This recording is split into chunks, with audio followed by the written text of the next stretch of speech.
Good morning, crypto questions, answers, news. Welcome to the Market Minute on July 2nd, 2021. My name is Jeff Brody and I'm joined with Curtis Caudill. And today we're going to bring you some exciting news on the crypto market. Bulls are flexing. Actually, no, let's strike that. The bears are clawing their way back into control. Are the bulls being corralled? And Ethereum flippening. That's interesting. Stable coins. Are you concerned about stable coins? Let's talk about that.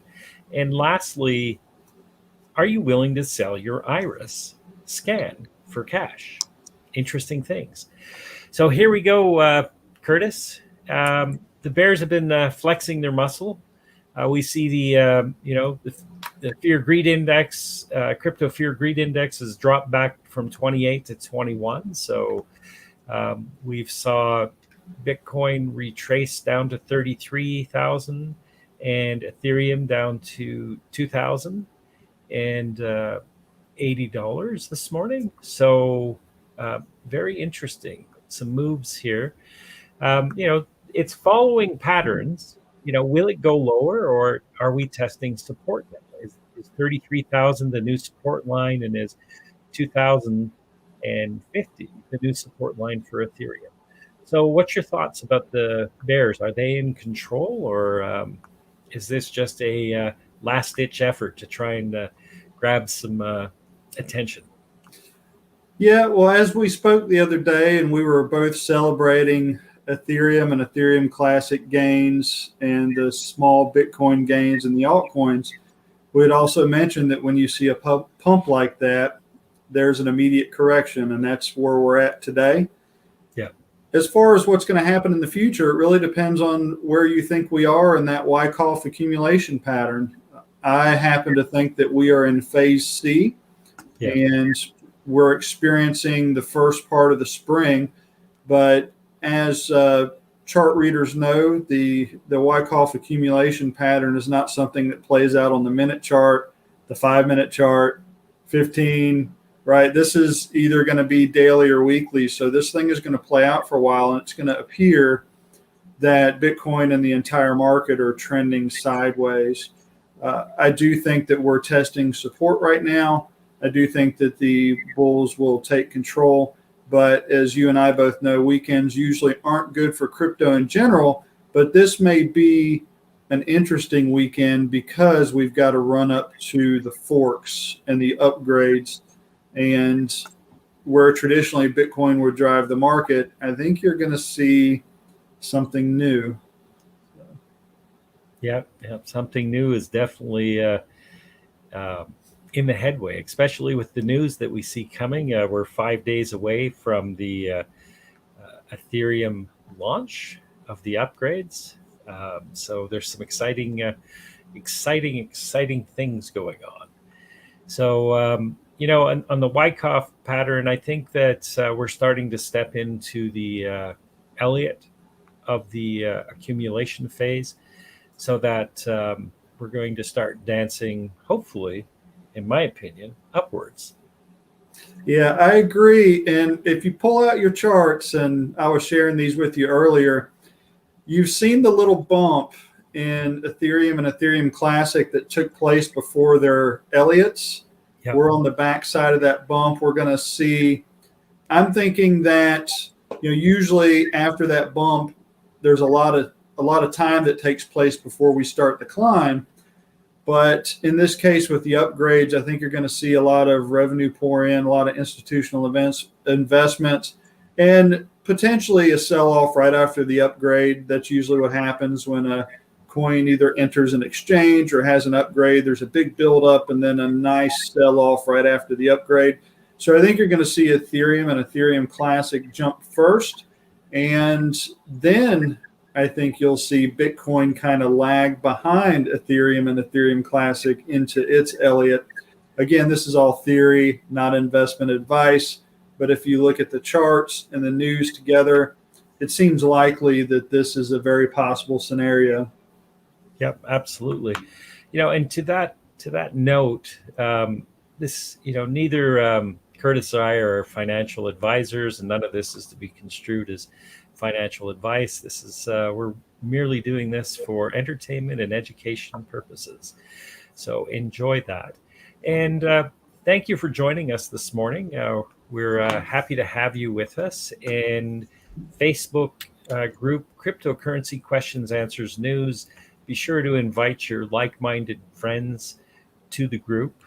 You can share out, there's a YouTube video on my channel where you can go and you can share that out to friends if you want to have them join. So like and subscribe.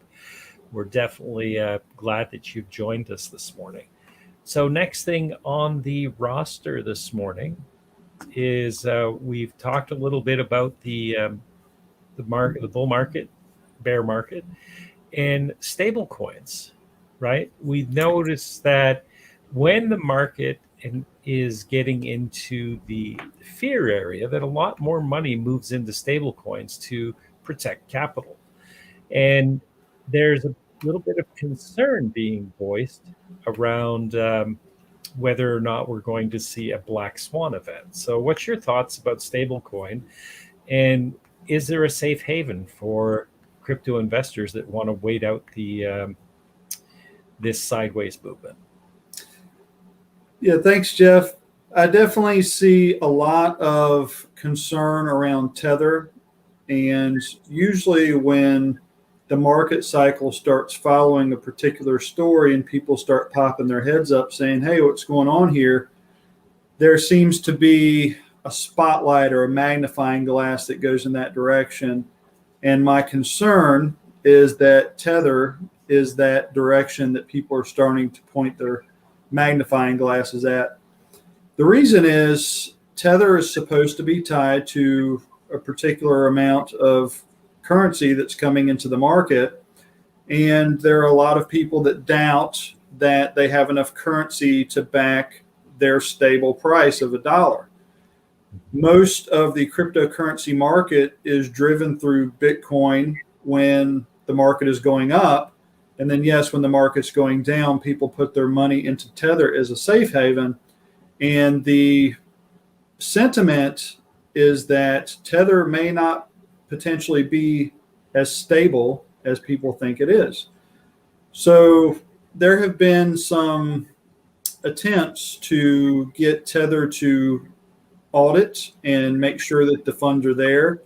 I think there was one audit where they actually pushed the auditors out when the auditors started asking too many questions.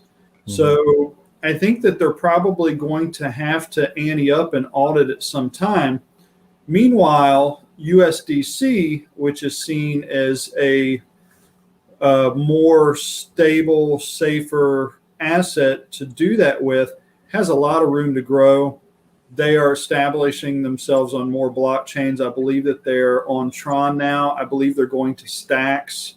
So you're going to see a lot more USDC options. And hopefully, if there is something going on with Tether, that USDC will gain enough market share before the audits or the events that could potentially expose them, and we don't have that Black Swan event. That's what I'm hoping for. So, a couple things, right? Maybe Tether is okay, and it's just speculation.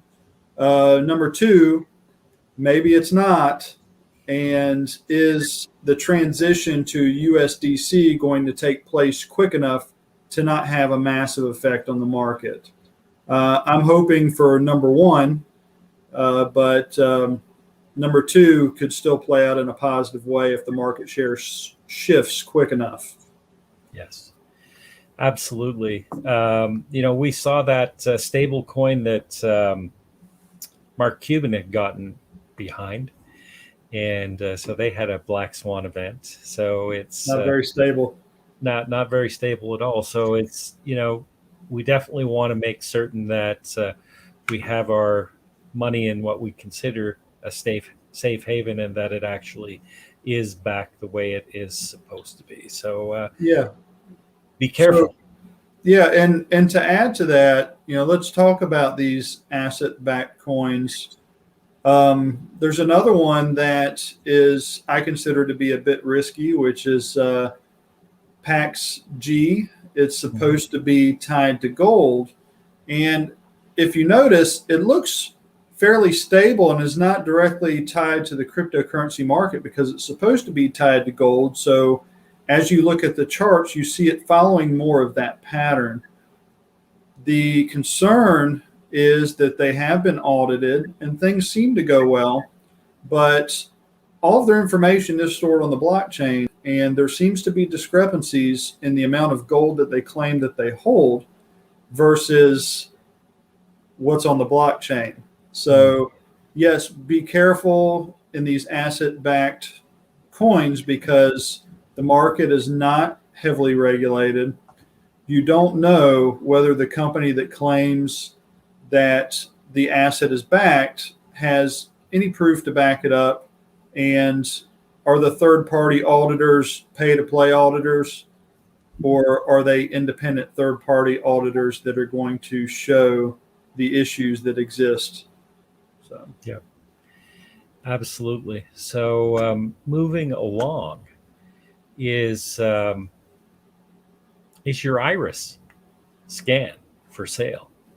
I've seen there's a new crypto project out there that are looking to buy your iris scans. yeah, I think you're going to see a new asset class. You've got a large group of people that are very concerned about privacy, and then you have a large group of people that are very concerned about collecting information and monetizing that information. I don't know a whole lot about the project, but I do think that it's noteworthy and that we're probably going to see a lot more about it. So that may be a reason to potentially enter the market into these kind of anti-privacy coins, because traditionally this is the way that things go, whether I like it or agree with it or not. Just the headline is going to grab a lot of attention. So I think it's a very interesting project. I need to look further into it for sure. So I don't know how much you've read about it, but it definitely sounds interesting. No, it definitely sounds interesting. I skimmed the article that I saw that you passed over this morning.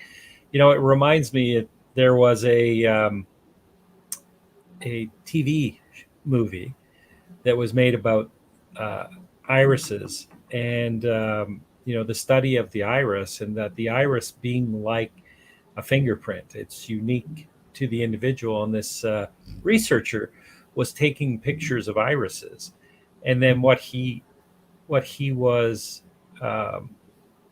researching was that iris patterns would recycle. And so he was showing that it was a link to the soul. Oh, wow.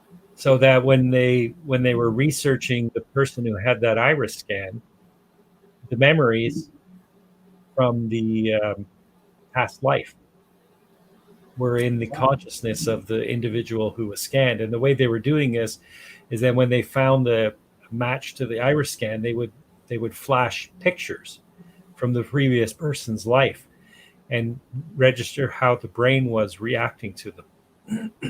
So it was kind of fascinating. So, interesting, science fiction or not, but the iris scan, we see all of these high-tech security systems using iris scans for unlocking high-profile, high-sensitivity information. So I might be kind of careful about passing off my iris scan for a few shekels. Yeah, well, absolutely. I will say that these sorts of anti-privacy things kind of drip on you, right? I mean, if you're like me, you may have one or two programs in your phone that will take your thumbprint. That wasn't a thing, 5 years ago. And the iris scanning technology is probably way more advanced than people think. Mm-hmm. I remember 5-6 years ago, I walked into a clearinghouse facility that I would compare their security to something of maybe a Fort Knox or a very secure bank. And they had that iris scanning technology to open particular doors. So I think you're going to see more of that. You may see that technology transfer to your phone because, like Jeff says, it's very unique, and it may be an easier way to do that versus the thumbprint. So yeah, tying that to a coin may be pretty smart. Yeah, what's interesting is back in the 90s, I worked in a highly sensitive data center, and they had the the dead man lock, one door. You go in, you pass card in, you get into the middle door, and you're in between these two doors, and you have to scan. It was a scan of a palm print, right? And this is like 91, 92. So Mm-hmm. really early in on the biometrics, the scanning. So that was fascinating. So seeing these tied to coins, I know there are coins out there, projects that are looking to be the collectors and purveyors of information, so that you don't have, when you're doing KYC and these types of activities, you don't have to keep uploading pictures of your sensitive documents, that the information is already there and stored in the blockchain, and that this curator of information will confirm your identity based on your having that particular key. So I think there are some good things there. Definitely it's going to be interesting on what plays out. And as we see as we see cryptocurrency in this second decade of life, this is now is when we're going to see massive adoption. We're going to see a lot more applications coming about, both good and bad, right? And it's basically just a reminder that this whole marketplace is a speculative market. It's becoming less so now, but there is still a lot of projects that come out that are the scams, the rug pulls. Be cautious, be careful, and stay with what you know, what you like, and what you trust. Yeah, and where I'd like to see the privacy market go is into the decentralization, where people own their own data, and if they want to sell their data, that's fine. They own their own profile pictures. All this metadata can be tokenized and put into a coin and put up for sale. Right now, what happens is data is the largest and most traded commodity in the world, but it's not owned by you. Somebody collects your data and they monetize it and they sell it to somebody else. So we need to take that mechanism back into our own control, and we can do that through blockchain. So the company that does that, I think, will be a big player in the market. Yeah, I just had a big flash idea here about, it's like, can you imagine if your phone tied an NFT signature to every photo that you took? Yeah, I mean, that's the thing. Blockchain has the potential to really change the way that things work. And I think as people learn more about it and understand what it actually is, that this fear of, it's this thing that I don't know about, that I don't understand, so it can't be good. I think that will slowly disappear as people realize it's a technological advancement in currency, governance, and it could be supply chain. There's so many different things that you can do with it. And what was the impression in the beginning was that it was this cryptic thing that you couldn't see.